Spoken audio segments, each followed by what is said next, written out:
I'm Tracey. And I'm Sharon, and I was just taking I was just taking a cup of tea sip.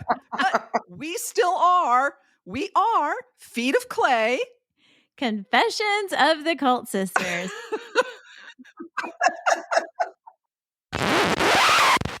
Hey, listeners, we wanted to give you a heads up that in this episode, we will be discussing very disturbing topics such as arranged child marriages, domestic abuse, as well as physical and sexual assault. Please use discretion when listening and take care of yourself. Confessions of the Cult Sisters. And we're so excited today because as we did last episode, we've adopted a new cult sister. Woo. We have Abigail. Say hi to everybody. Hey, everybody. So this has been in typical Confessions of the Cult Sister fashion. It's been the heartbreaking and the funny and the cringeworthy. And we are so grateful for Abigail opening up and sharing her story. And I think if you haven't listened yet, please go back to the first couple episodes because there's, I think, a point in there where Sharon and I become speechless, and that doesn't happen very often. No, that hardly ever happens. And for those who might have just popped in on this one, Abigail was part of the cult, IBLP, Bill Gothard's whole empire. And it was featured in the documentary on Prime, Shiny Happy People. And if you haven't seen that, you should go check that out as well. Abigail, so when we left off our conversation, you had gone into a lot of detail, sharing with us about that childhood betrothal and what was going to be this arranged marriage that came to a screeching halt through horrific abuse. And you mentioned, before we started up this recording session, you mentioned that was the first time you had ever really told that story start to finish. And I'm wondering how you're feeling now about having done that. Yeah, it was. I think my closest people in my life know the majority of the story, but I have never told it all the way through the whole arc like that before. And it was kind of a weird experience to say it all at once. I felt for a long time it's a really important story. I'm actually feeling more relief than anything else to just have it out there for people that have had similar experiences so they don't feel like they're alone or the only one. And also for the many, many young girls who are still in that kind of high control group arranged marriage situation. Yeah. What's so hard is you think about these girls and when they're 12, 14, 16, 17 years old, they are truly trapped. So our hearts may go out to them and we would love to help and rescue every one of them. But the fact is you can't. And so all we can do at this point to help those girls currently in it and the future girls who might be put into it is we've got to get our culture and society to open their eyes and see that these aren't just harmless, quaint little, oh, isn't that nice? They're Bible-based. They're Bible-believing. What could the harm be in that? Holy shit, there's a lot of fucking harm. And we got to stop closing our eyes to it. Mm-hmm. Yes, and I just want to say we are honored that you have been able to tell your story from start to finish on our podcast. So thank you very much for sharing that with us. Well, I'm so grateful to y'all for giving me this platform. It really means a lot to me. All right, Abigail. Well, we left off. You had been, oh my gosh, shattered, devastated by what happened in your teenage years. And then you're out of that church and trying to make your way. Can you pick it up from there and tell us what happens next? So I decided to make the very rebellious decision. You guys are going to be shocked at this rebellion to go to Covenant College. It's so rebellious. So rebellious. Oh. So I do have, so I'm going to stop you there for our listeners. We did print and publish a track at Last Days Ministries, Should a Christian Go to College? And it was actually written by Sharon. She's mentioned it before in a post. And so obviously it's a rhetorical question because Christians should not go to college. Yeah. Because it's a waste of time and money, and you should be all about going after Jesus. So tell us a little bit about Covenant College. Yeah, so in the IBLP, there's a very small group of colleges that you are allowed to go to as a woman, mostly for husband hunting, and as a man for perhaps some kind of education to fund your quiverful movement. But Covenant College was certainly not one of those colleges. So Covenant is a gorgeous, gorgeous college on the top of Lookout Mountain, right outside of Chattanooga, Tennessee.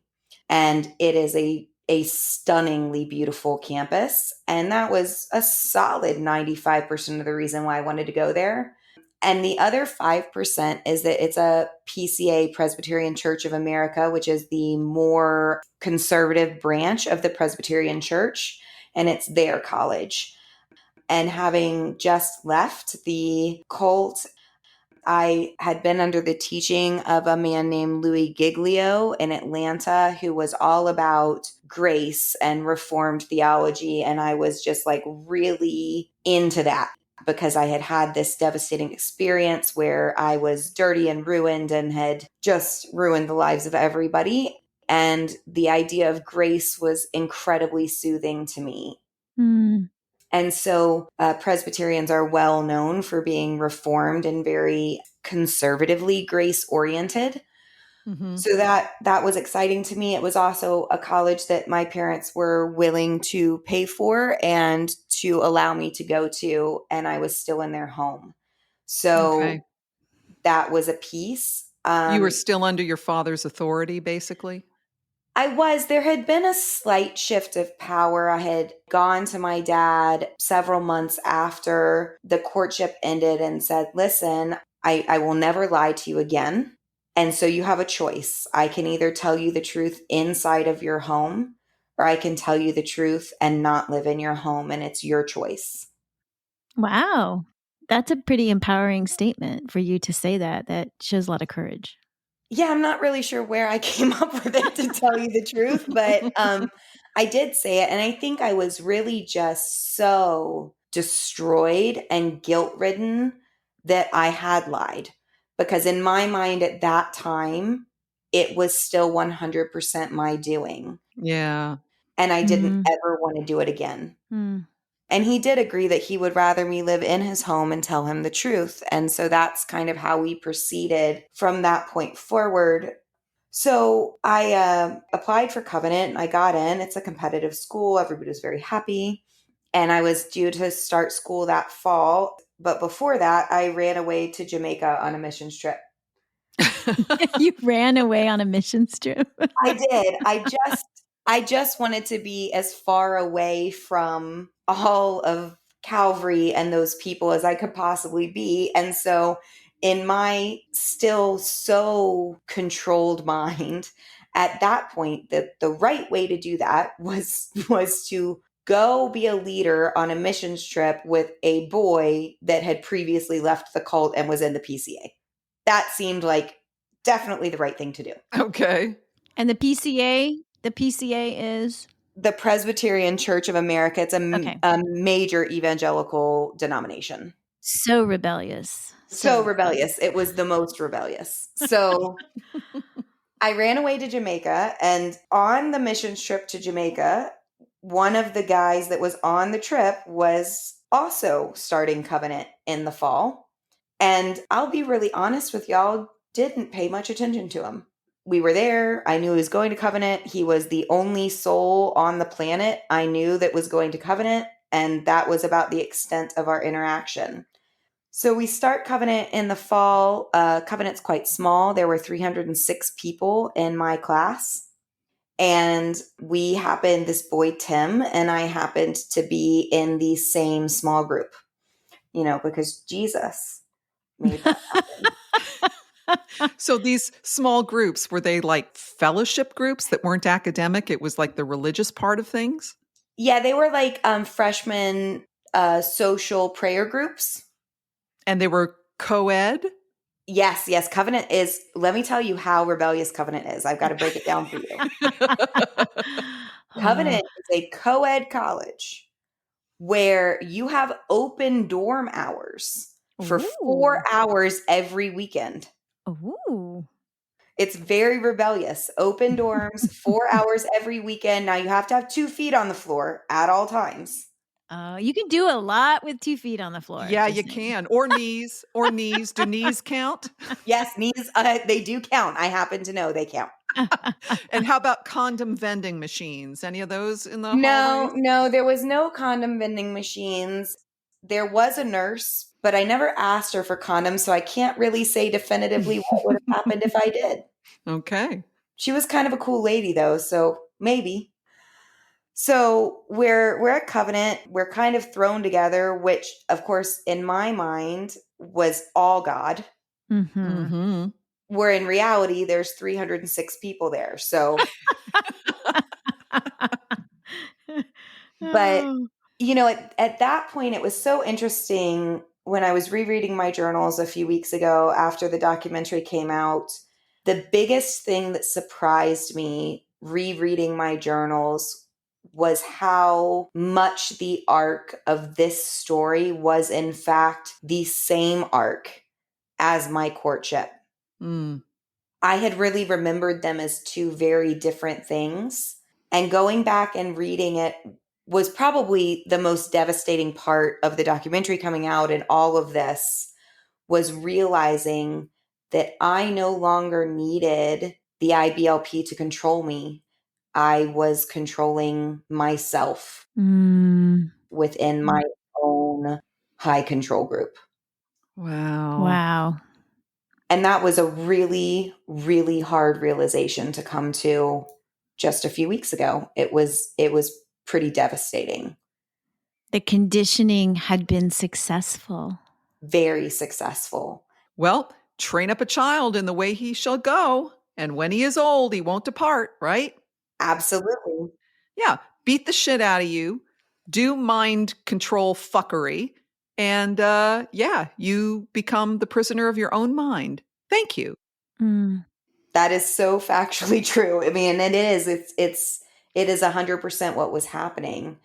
I remember spending the majority of my freshman year crying in theology class because it was the first time I had heard actual theology. And I would just stay after class and just cry and cry with my professors who, thank God, were just such kind men. And I would just cry and say, what do you mean there's more than one way to read Revelation? What do you mean grace alone? What do you mean about these things? I was so overwhelmed to start to get real education, really for the first time in my life, about much of anything, but certainly about doctrine and theology and hermeneutics and apologetics and all of those pieces. Were you still firm in your belief in God, in Jesus? Very much so. Yes, I was very devout. And I felt that I had found this freedom in God. I really felt that I had found this grace thing and that I was enormously free in the teachings of God and in the theology of this Reformation movement. And I just was totally 100% bought into it. And so Tim was a legacy. Grandparents were missionaries, parents were missionaries, pastors, the whole thing. You said the last name and it was like the Red Seas parted. And I was like a little mutt child, right? I had no upbringing in the PCA, which they really love their history of families. The family. Yeah. The motherfucking families. Bloodlines, right? Yes. Patriarchal bloodlines. And he was, from his genealogy, was Scottish, which of course is also a big thing in the PCA, and just MTW missionary royalty. We began dating so quickly, y'all. Like, oh my God, it was so fast. By October, we were certainly going steady, like seriously dating. Right after this massive devastation in my life had happened, right at Christmas time the year before. Wow.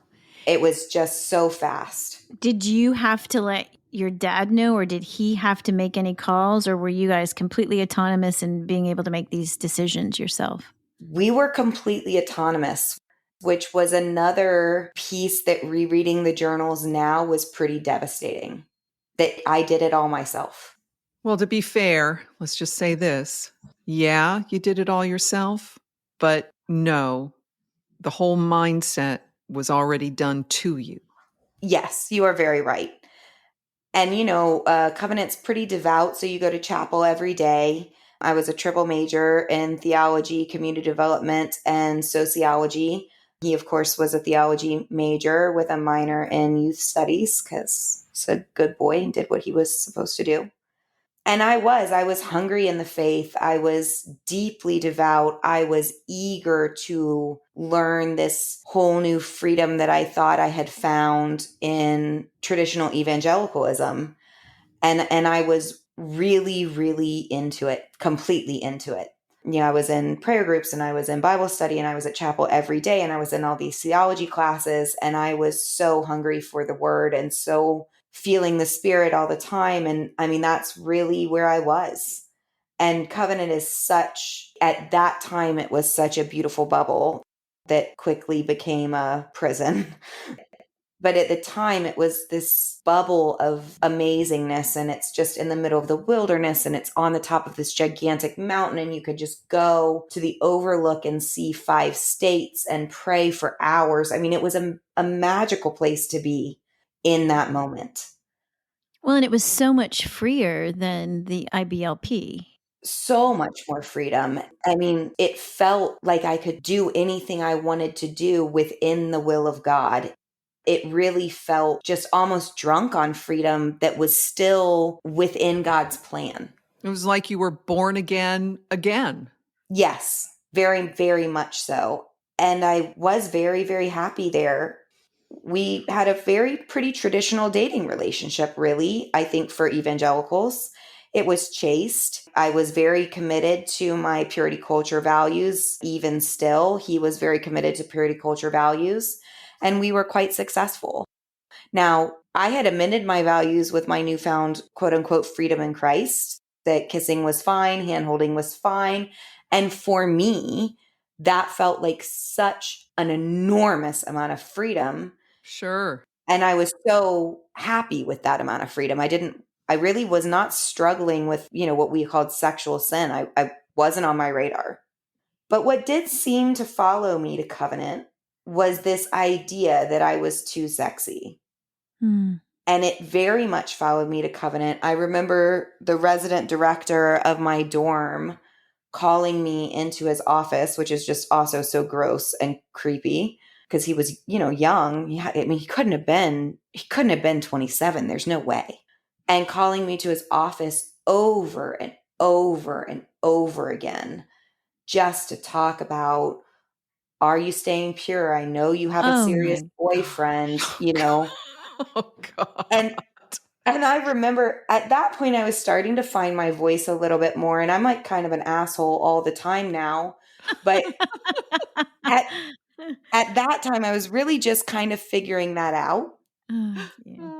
I do remember looking at him across his desk and saying, unlike most of these people here, I actually do know what sex is and I'm not doing it. Oh, wow. Wow. Because I was so mad that had followed me. It just felt like a curse. I can just picture it there, Abigail. He's got you in there and he's talking to you and his brain is doing this flip file thing and he's building up his little Rolodex of images so he can have something to jerk off to. That was so it. And in hindsight, it was so clearly it. Yeah. But Yeah. at the time, I was just so angry. I couldn't understand why I was still the pariah. Like, I just couldn't understand why I didn't fit in. And I thought maybe it was because, I had graduated early and I'd worked full time for 2 years. And all these other girls in the freshman dorm had come straight from high school, straight to college. And I'd been out for 2 years working. And you were a worldly woman. Exactly. And I kind of had, this huge experience that no one else had.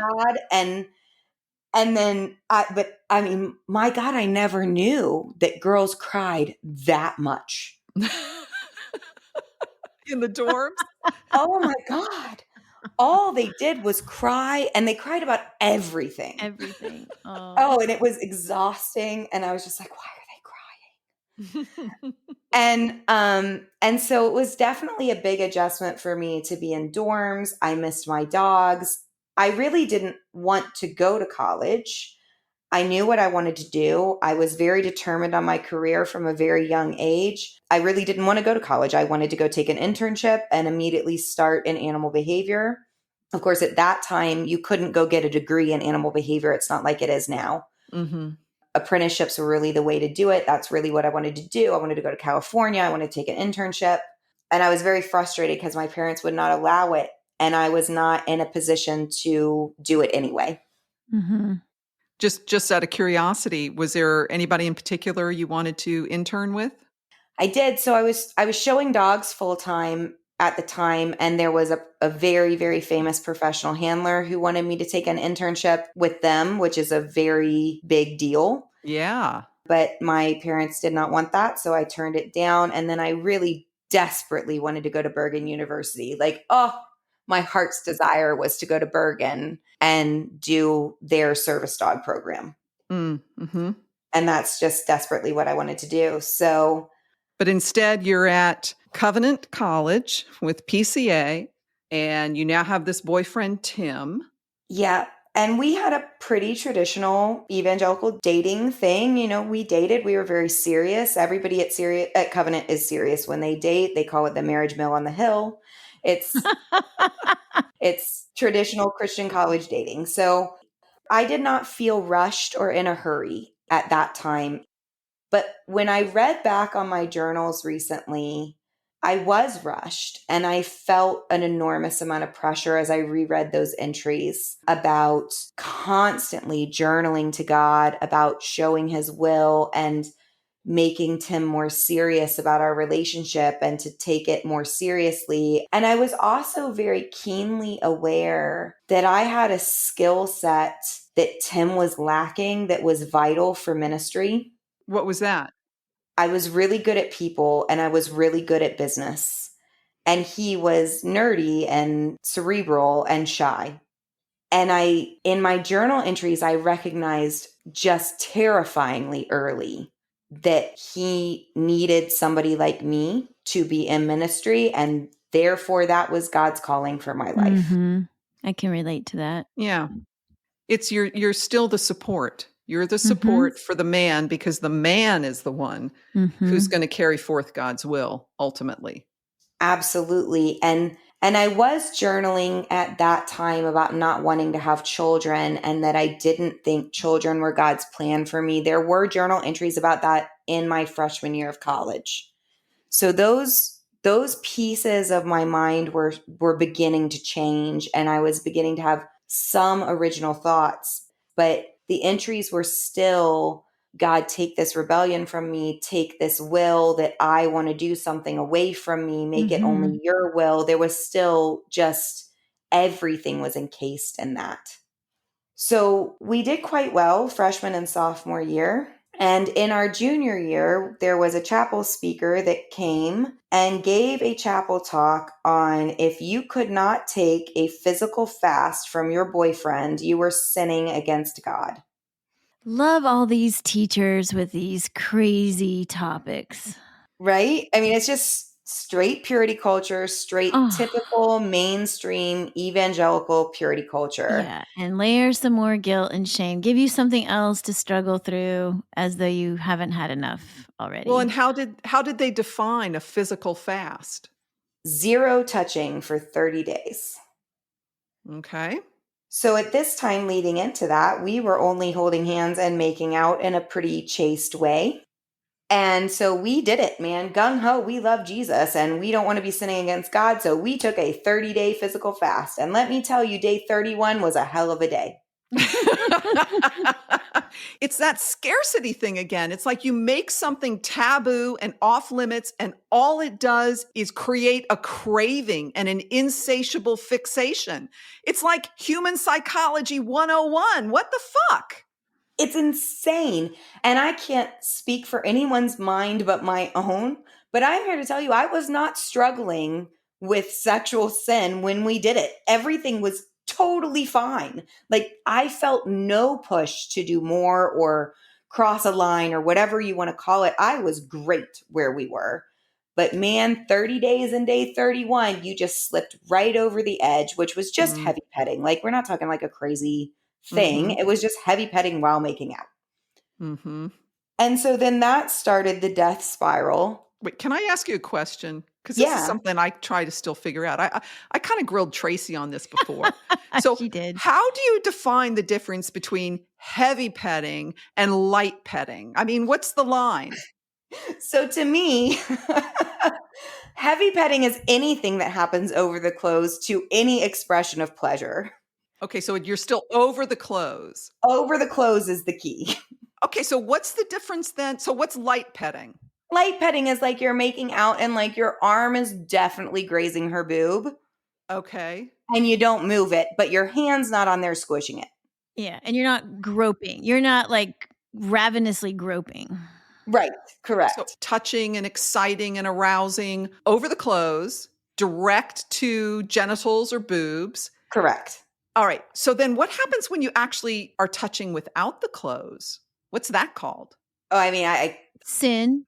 Sin. And I would have defined that as sex. Oh, interesting. Interesting. Yeah, that's how I would have defined it at that time. At that time. Okay. All right. See, we're old. We're still not up to, we don't keep up with the culture. Well, and different groups have different definitions, because I would say in the 70s, secular, not Christian, heavy petting would have been hands under the shirts and down the pants. Still clothed, but you're penetrating the clothing. Yeah. And to orgasm, perhaps. Yes, no? Yeah, so heavy petting could be to orgasm if you were that talented. Like, if you were talented enough to get to orgasm over the clothes, then that's still heavy petting. Okay. Yeah. Okay, then. A challenge accepted. Exactly. So that whole 31 days thing started the death spiral of that horrible pattern of behavior of sexual sin repentance, sexual sin repentance, sexual sin repentance, just over and over and over, like almost on a 7-day cycle. And it was exhausting. And then, of course, you had to confess it. So you had to go. Who are you confessing to? I was confessing to accountability partners, which are like other teenagers who are stupid. So you confess to your accountability partner, which is mostly just like your girlfriend. And they're like, we'll pray about it. Okay. And so then like you pray and you're like, oh, Lord Jesus, please help Abby stop touching Tim's penis.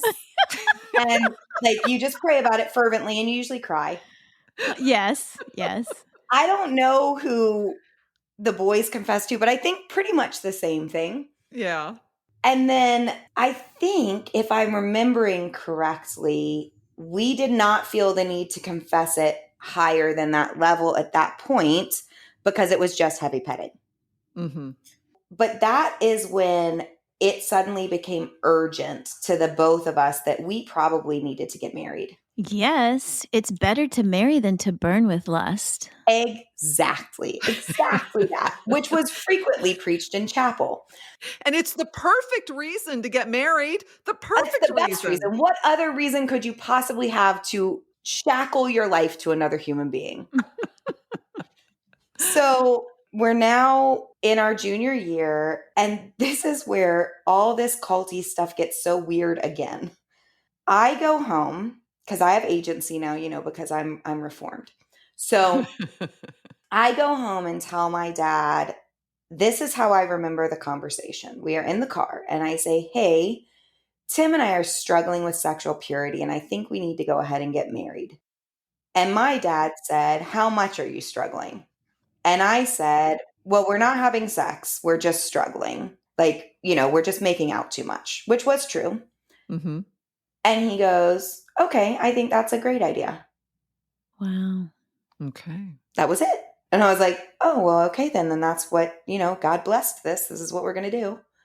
So we get engaged early junior year, and then we get married between our junior and senior year.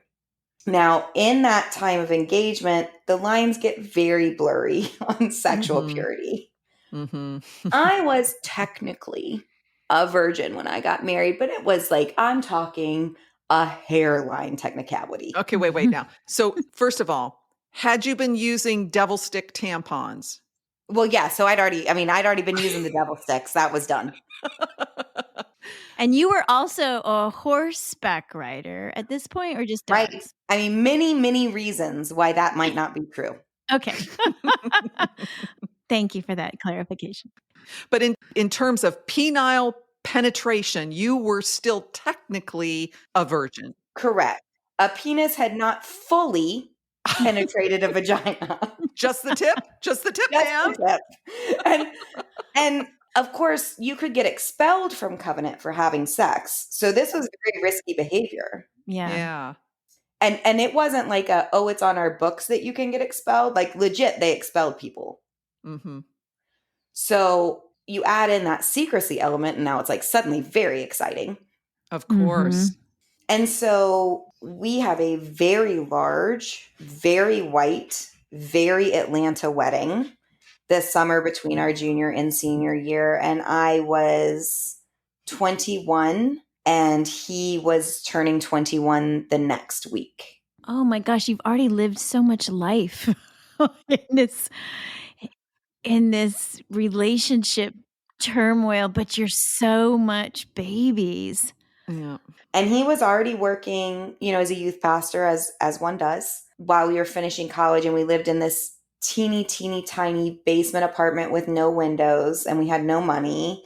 And 2 weeks into our marriage, he hit me for the first time. Wait. He hit you? Yes, in the face. In the face? For the first time. And when I tell you it came out of nowhere for me, I mean, it came out of nowhere for me. Like, what, was there an argument? Was there a conflict? So we were disagreeing, but I would not have classified it as an argument. There was no shouting. We were driving in the car. I was driving.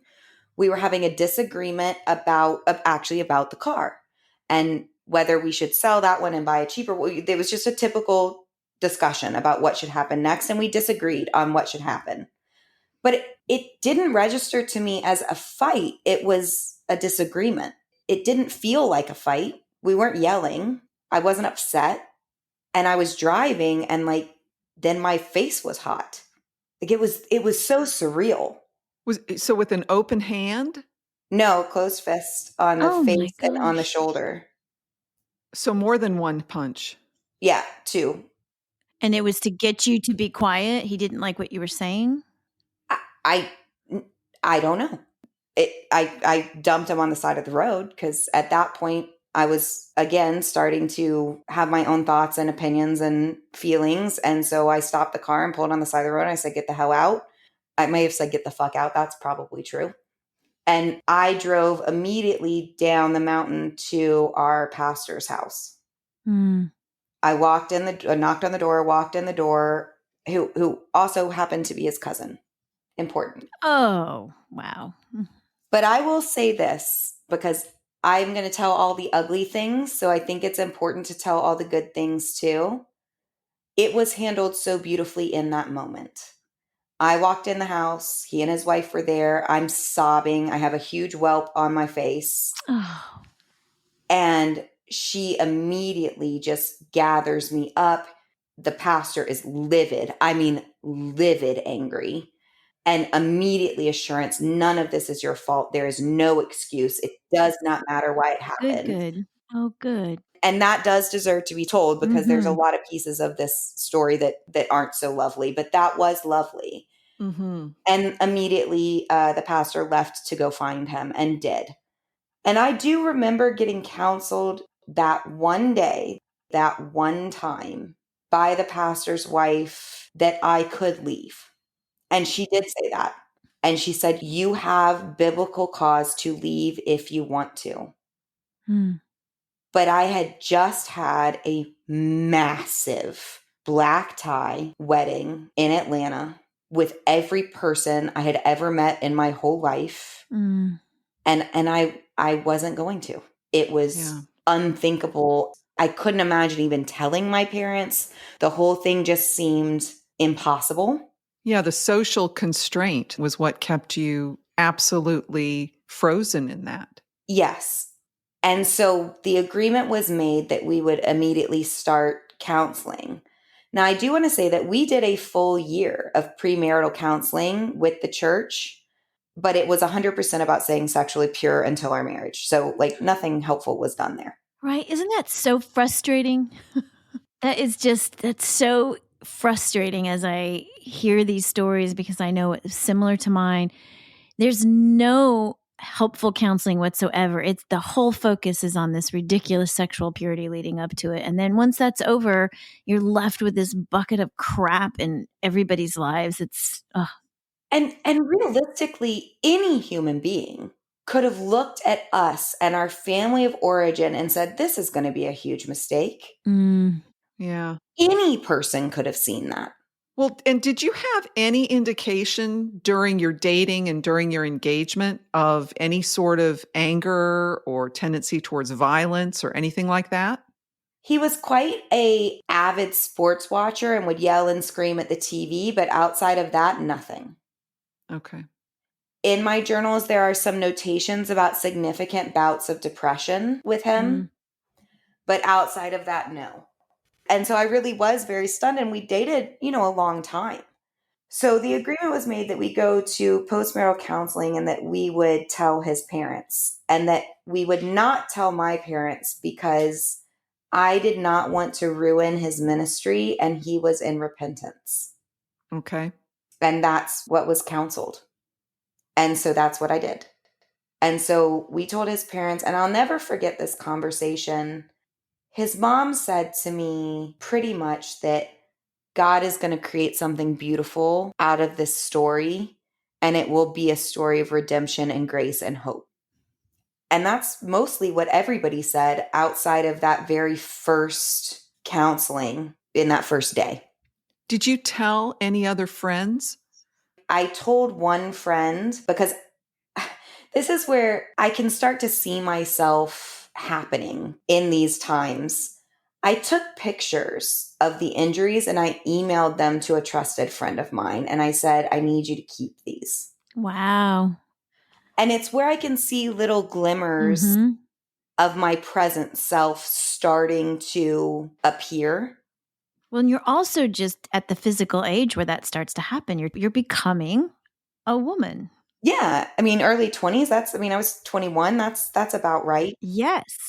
And it was about this kind of same time we went to counseling and we were working through things, and it was just so much work.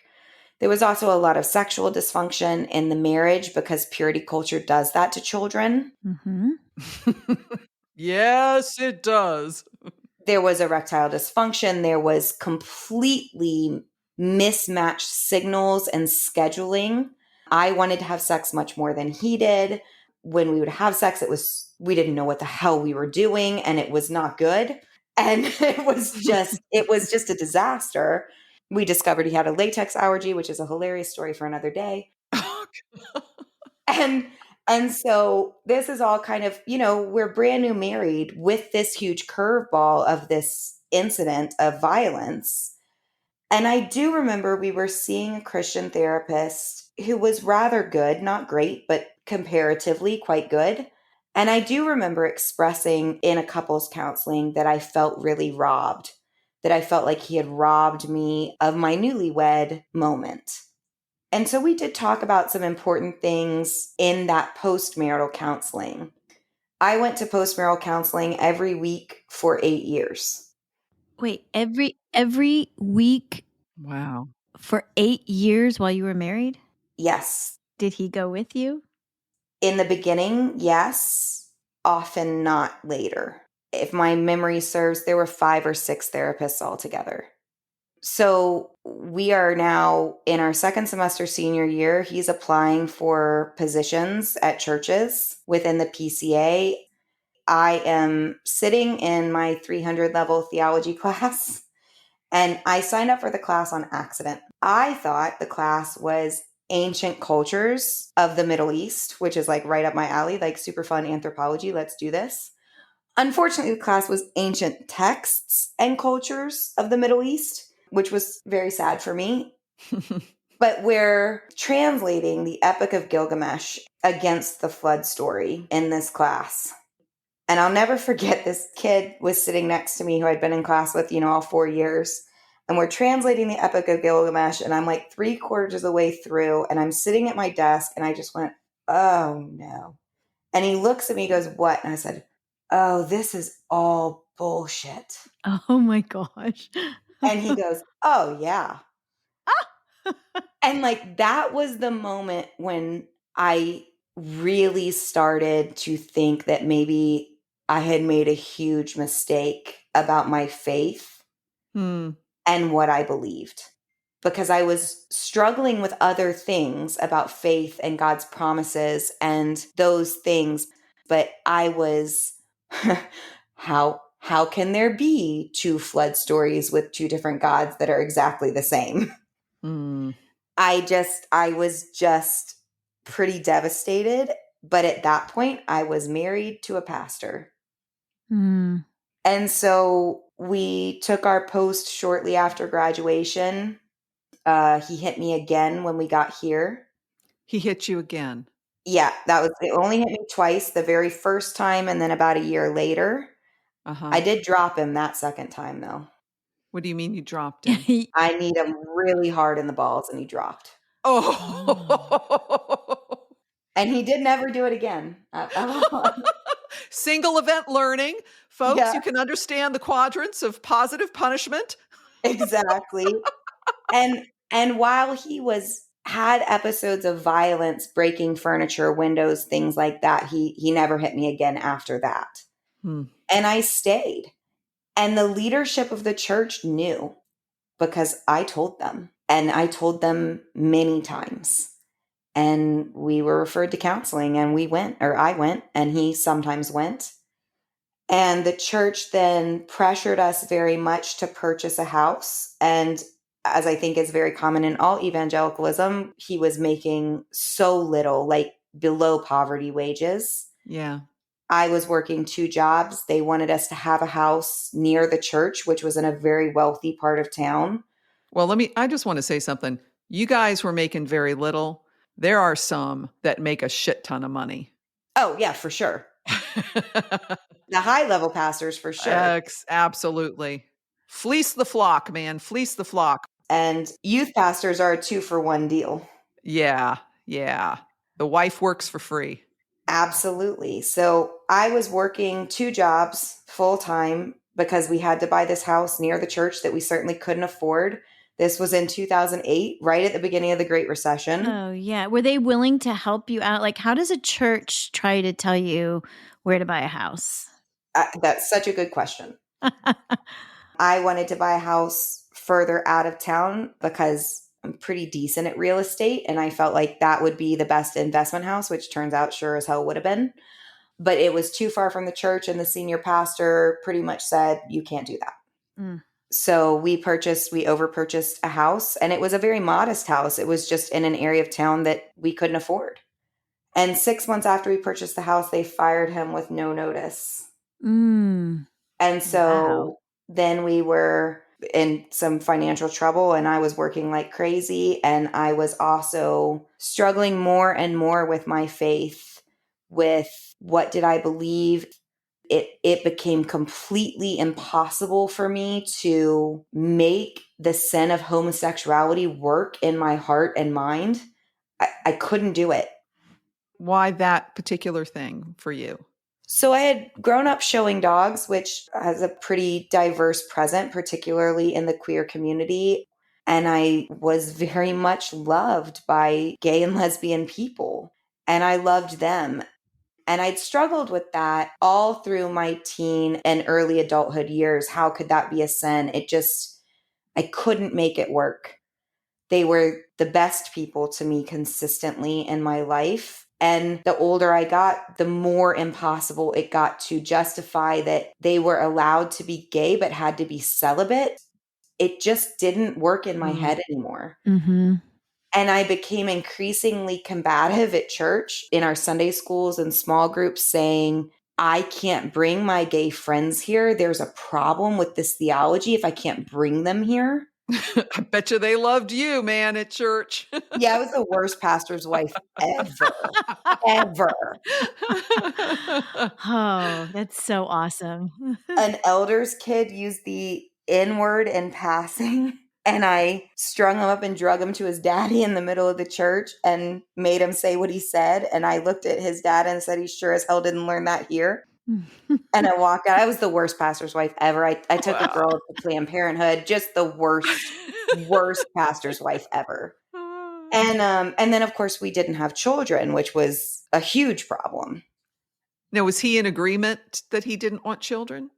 It was an agreement that we had made before we got married, but I don't believe it's something, well, it clearly isn't something he would have chosen for himself. Okay, so he had some inner conflict with that. Yeah, and I was just very determined that I was not going to have children. Mm-hmm. Yeah, and the pressure, I mean, the cultural pressure of church is family, the family, so... Yeah, and it was like I was working so many hours, and if I had to work on a Sunday, it was like you got punished for it. I'm like, maybe you should pay him more.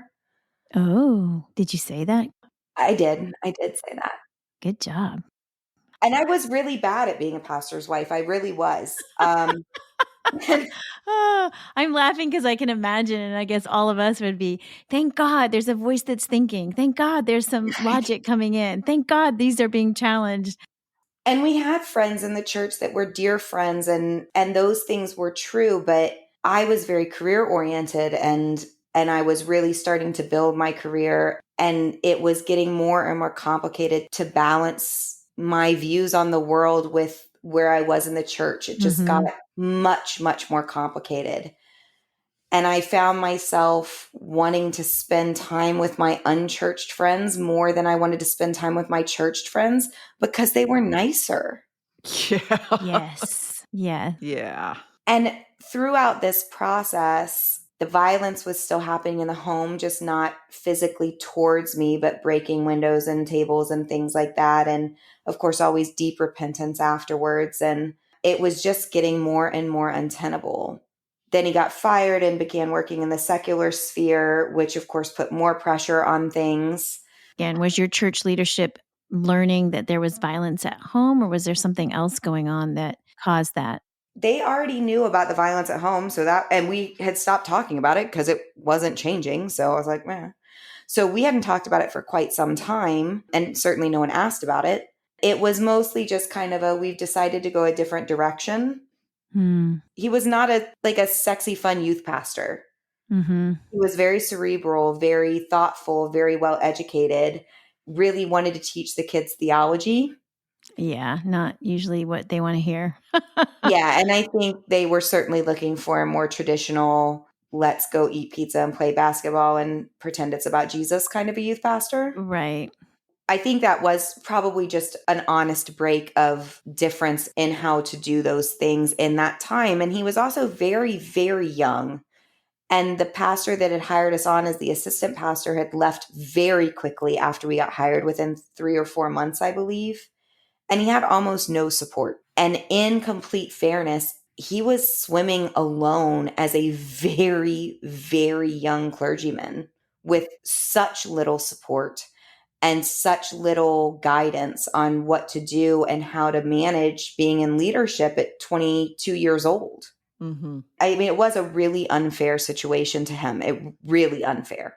And so, of course, losing a position in the ministry was devastating on so many levels, from an extended family perspective to his own views on what his career was going to look like, to the fact that it put additional strain on our marriage, which he had long bouts of depression throughout the marriage, but they got much, much worse. And it was so deeply tied to my origins in purity culture and IBLP. And that's so important. Finally, after 7 years of being married, I said, well, let's do one last hurrah at a marriage counselor. But this time I want to see like an actual PhD that is secular. Mm-hmm. And he agreed. And we went to one session, and not halfway through the session, the psychiatrist stopped and looked at me and he goes, "What the hell are you still doing here?" Wow. And I pushed the button for the elevator and I called a divorce lawyer that day. Wow. I just needed somebody to give me permission. And he said that in front of your husband at the time? Yeah, he did. I have a lot of big feelings about my first marriage. I was certainly in absolutely no way, shape, or form should have been entering into a marriage. Mm-hmm. Absolutely shouldn't have. I brought so much baggage and so much unpreparedness to that relationship, and I had no idea who I was or who I even wanted to be. In the same way, he brought many things in too, and I know he loved me. I certainly loved him. It was a terrible match. Someone in premarital counseling should have been like, what a bad idea this is. Right.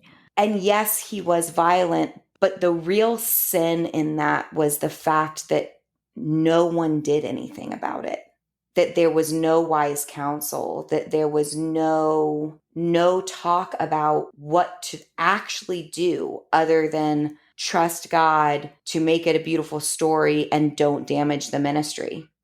Yes. I mean, that is the answer that we get out of fundamentalist circles, evangelical circles, charismatic Christian circles. Everything you need is in the Bible. Mm-hmm. And you dared not go to a secular counselor. What are you talking about? They're going to have the devil's words for you. Yeah. And it's just so ridiculous and intellectually lazy and ineffective, obviously so ineffective. And it's part of the conditioning. And that was mainstream evangelicalism. The PCA is a huge evangelical branch, and this was within prominent PCA. And yes, towards the end of the marriage, there was infidelity on his part, but I don't want to, it's not really even important to why we divorced. Right. At that point, that was an aside that existed, but it's not the reason. So when you got into the elevator and you pushed the button and the counselor had said, "Why are you still here?" Was your husband in agreement that it was time for a divorce? I think at that point he was so defeated. He would have agreed to whatever I said I wanted to do, which is I believe what happened. Mm-hmm. And he wasn't just defeated in the marriage. He was so defeated in life. In just life. And I do remember asking him, I'd filed for divorce. I told him that that's what we were going to do. And I remember sitting on the couch with him and I said, what are you going to do? And I just remember him saying, I think I'm just going to become a hermit. Oh, wow. And it was heartbreaking. Yeah. And I think it does an injustice to tell that story and not tell he was broken too. Yeah. And evangelicalism did that to us. The clergy did that to us. The church as a whole did that to us. Yeah. And that's so important.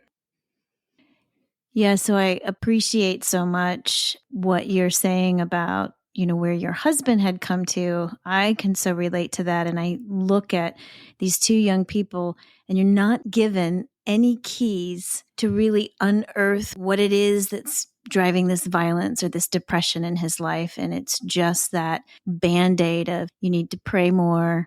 My heart broke also for my husband that I was going to be leaving because we were two broken people that weren't getting fixed and we were just making it hard for each other. So really appreciate your compassion. I can hear that in your voice. And that's a hard place to come to.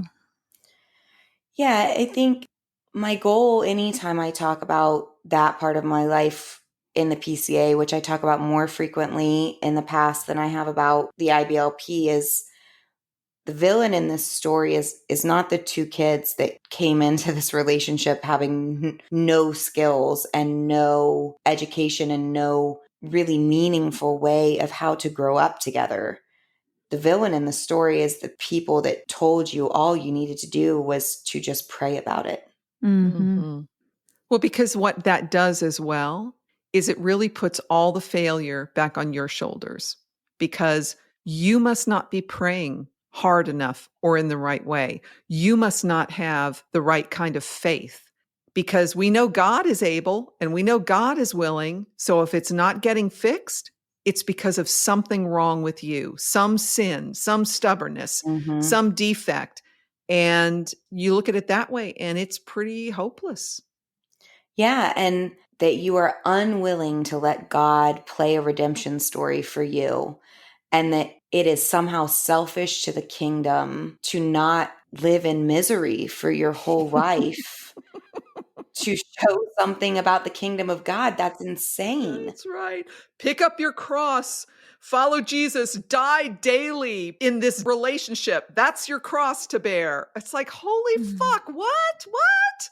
And it was so presented to me that way, is that, oh, this abuse in your marriage is just like Paul's thorn in his flesh. Oh, God.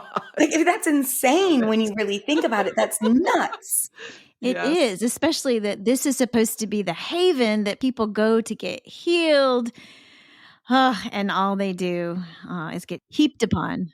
Yeah, and what about the comparison? You know, it's like the husband and wife relationship is supposed to be like God and us, Jesus and the bride of Christ. It's like you're saying it's okay for Jesus to smack the shit out of us? I guess that's what you're saying. I mean, that is sort of kind of what they're saying, though. Yeah, it is. Yeah, it is. It is. So how did you make this decision? You're going to go file for divorce. And then practically speaking, what happens next? The church rallied around, of course, the man. So they were not at all interested in helping me, but they were very interested in helping him and making sure that he got where he needed to go safely.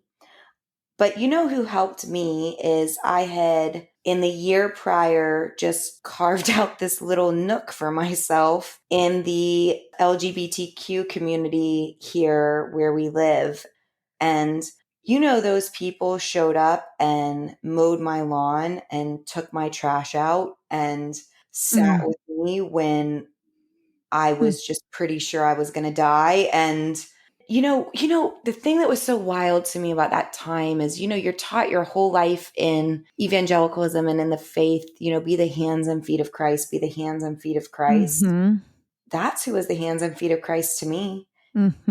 People who were Christian and pagan and atheist, all queer.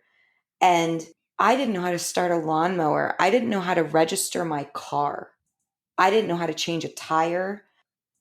And they just came and sat with me. I was terrified to live alone. I'd never lived alone. I was having horrible PTSD nightmares just daily. They were so brutal, and I was not sleeping. And these people would come and sleep with me and stay with me and cook for me. And I mean, just, you've just never seen love until you've seen two queens mowing your lawn because they love you. Like, that is some love, y'all. That is some love. Gosh. And shout out to the queer community. And, you know, that's one thing Sharon and I also share with you, our fellow cult sister, is, you know, we were both involved in drama and had these relationships. And that was sort of the juxtaposition that we were seeing. These are some of the most open-hearted, caring, compassionate people we have linked with. This doesn't make sense. And they're going to burn in the lake of fire. So crazy. And just, I mean, I'm getting tears in my eyes just thinking of you in that state of just devastation. And they are the ones that come and wrap their arms around you. That is beautiful. Absolutely. And you know, especially for a child coming from so much grooming and so much purity culture, at that time in my life, gay men were a solace that could be found nowhere else. They provided safety, and also I still was in deep need of maleness to tell me what to do. Right. To have these men come in and, I'd be like, what should I do? And they would just sit with me and say, well, what do you want to do? And just be so patient. I'm not sure I could have come out of all of this without that very particular dynamic, because I needed men, Right. because I was terrified to make a decision. Right. But I also needed safety because I was terrified of being alone in a world where I had been taught my whole life pretty much everybody wanted to rape me. Right. Oh, What a beautiful bridge. What a beautiful beautiful bridge bridge. they were for you. I don't think I would have survived. I really don't, without them. And I certainly would not have thrived without them. So I also just want to say, and I know there's a lot of memes out there and a lot of posting, and just the sentence that the drag queens and the queer community are grooming our kids. And I know people are out there saying, hey, look, your kids are being groomed, but it's not by this community. It's by the religious community and the fundamentalist community.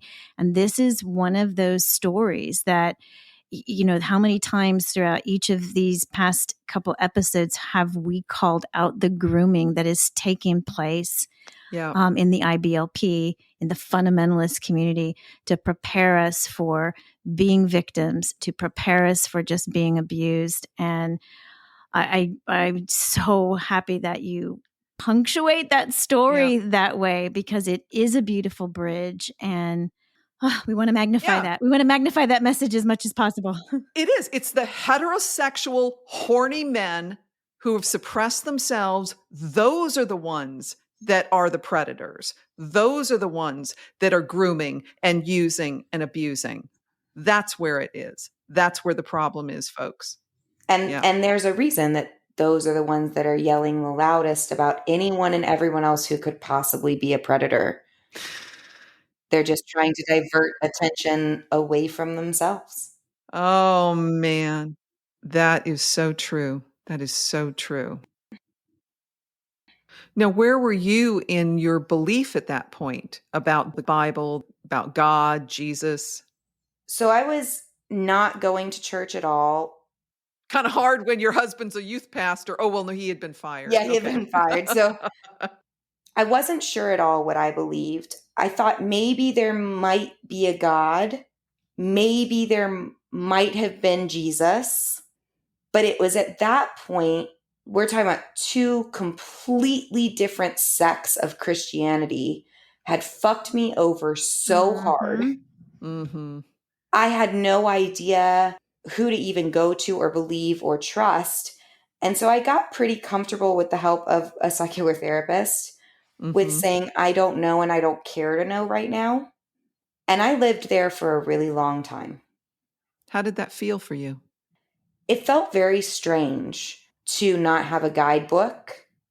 It felt very strange to have only rules that were because you wanted to be a good person and make the world a good place, but not for any other reason. It felt very, very strange.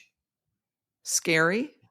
I think at that point, I just wanted nothing to do with it. So it was much less scary to not do it than it would have been to go back to church. That was the ultimate scary. Mm-hmm. And at that point, my PTSD had gotten so bad that I couldn't listen to worship music without having massive panic attacks. I really had a hard time. I had a friend that died in that time period, and I had to go to the funeral. And I almost didn't make it through the funeral because it was in a church building. I mean, I was really, really suffering. And it took a lot of therapy to figure out what that needed to look like. And I really was much more comfortable being okay with not knowing than making a definitive statement that I was an atheist. That felt very scary. To have said I was an atheist was the most scary. And I'm still don't typically say I'm an atheist. I'm really not. I'm not really sure what I believe. And I don't really care to know what I believe. Right. There's a freedom with accepting and actually embracing the concept that the unknowable is just that. It's unknowable. And when you realize, or at least when I realize, that that is the state of the universe, it's suddenly, wow, we're all in this state and it's okay. Yeah, I found that to be really kind of beautiful. And I found eventually, not immediately, but eventually I found a lot of comfort in that. Yeah. That it is unknowable, and that's kind of lovely. It is. All right, Abigail. So you've got your therapist that's really helped you, and the final one who said, "Why are you still there?" You have your friends in the gay community that have come alongside you with arms to support you and hearts to love you. So, what else was involved in you making this transition out and away? I think, the word deconstruction gets used so much now just in the last several years, but I do think it's a really accurate word because it is laborious to unbuild something. Mm. And it took me years, and it came in stages and fits and bursts. And I struggled very, very deeply with complex PTSD and horrible night terrors. And they got much worse after my divorce. I would have memory nightmares of my days back in the IBLP and in the cult that I couldn't quite sort out. And I had a lot of repressed memories that took many years with specialists to work on getting those memories back and figuring out where my trauma really was. It took many years. And then here I was in the world trying to figure out what dating should look like because I'd really never done that thing before. Right. And that was, I like to call it my sexual renaissance. All right. And I did. I've had several therapists over the years, some with specialties like the dream disorder specialist. I've had specialists that worked on trauma. I've had specialists that worked on other things. I've had a cognitive behavioral therapist. I'm really a big believer that therapy and a wide variety of therapy is really valuable. Mm-hmm. I had a therapist that worked specifically with me during that time period so I could figure out what my own rules were about dating and consent and sex and what did I actually want.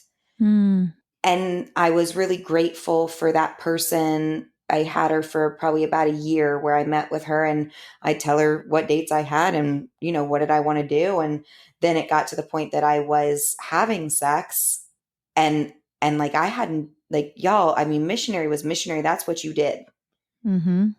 And so Yep. there was things that I wanted to try and explore. And did I like it? And did I not like it? But I was still really lacking the language to say what I wanted or what I liked or what was interesting to me or what I was curious about or what was and was not taboo. I mean, those were things that took such a long time to pick apart and pull into little pieces and figure out what that really looked like. And then there's that whole concept like you can, in fact, just have sex for fun. Right. Right. Pow! Blow your mind. That is even possible without ripping your soul all to hell. Lightning didn't strike me or anything. But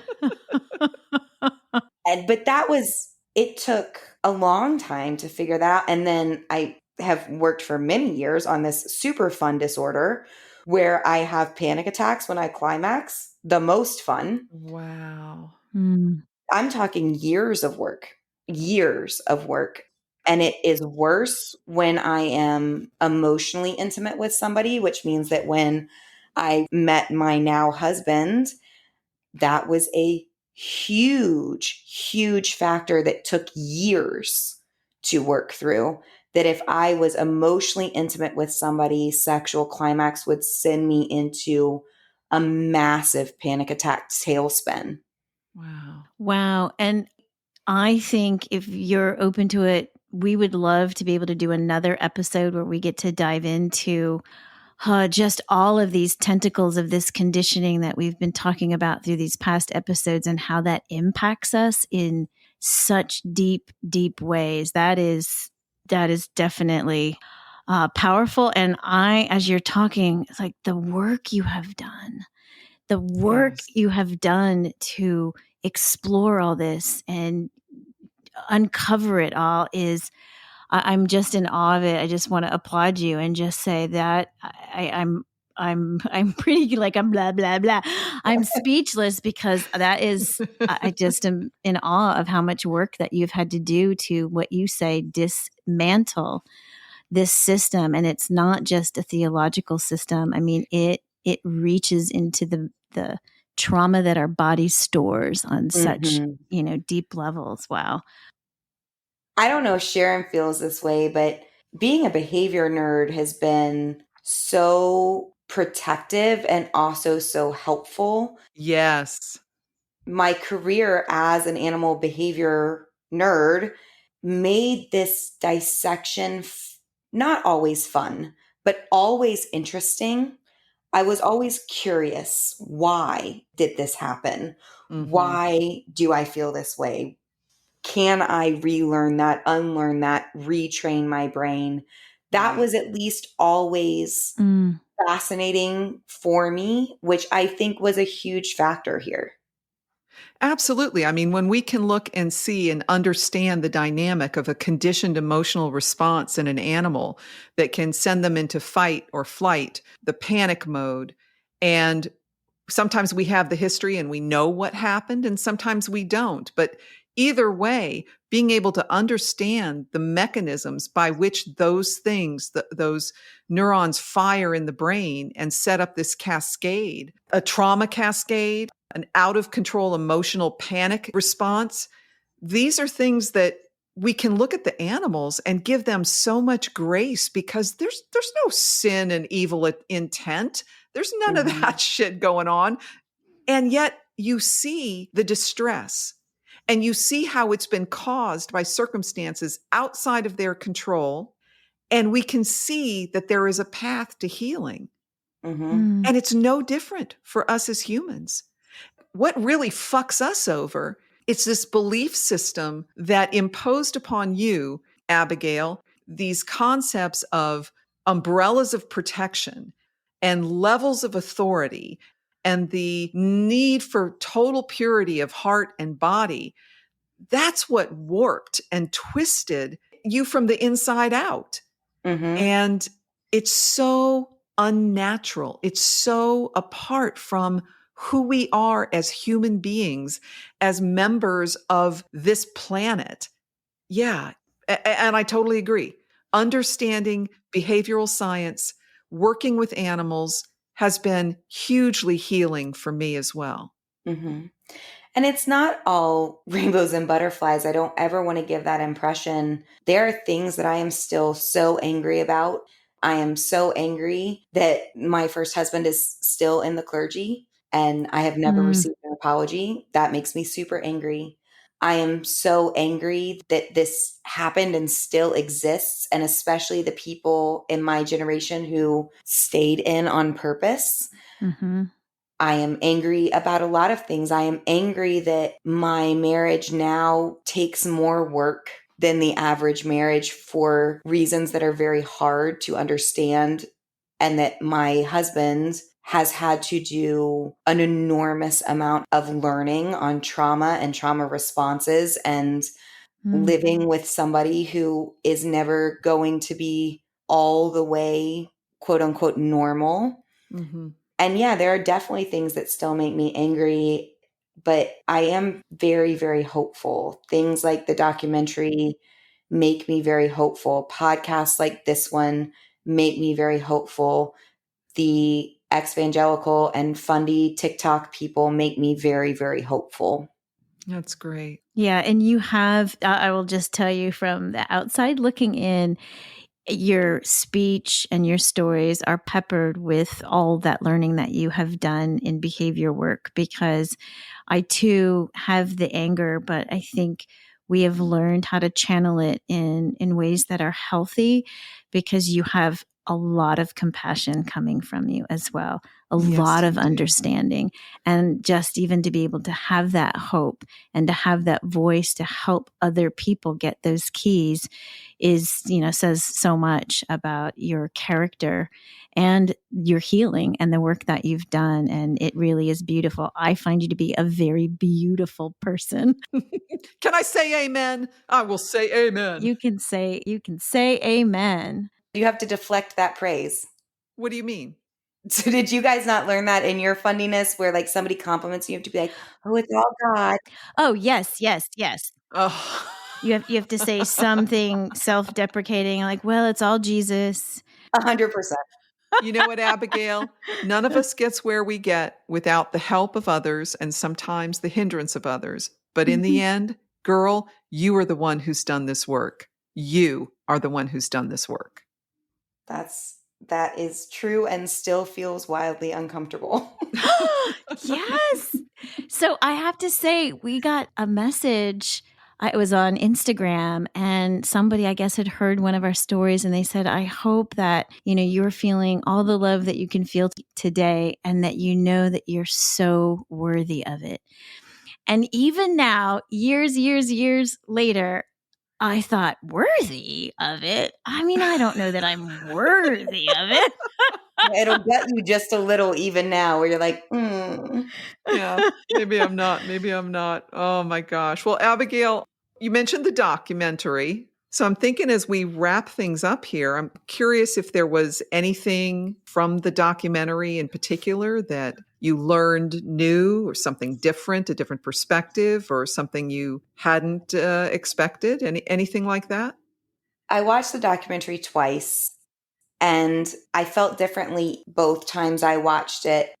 The first time, the whole thing felt so surreal, I think is the word that they used in the documentary, and it's a good word, because we had been hearing that this documentary was happening for several years, and to then finally see it, the best way I can describe it is it felt like you'd been screaming into a void for a really long time, and then somebody just handed you a megaphone.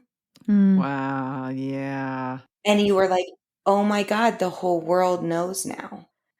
And yes, there are things, of course, I think always with something so complicated as a cult where you're like, oh, I wish they'd talk more about that or this or whatever. But truthfully, I thought it was so amazingly well done and so digestible for the average person.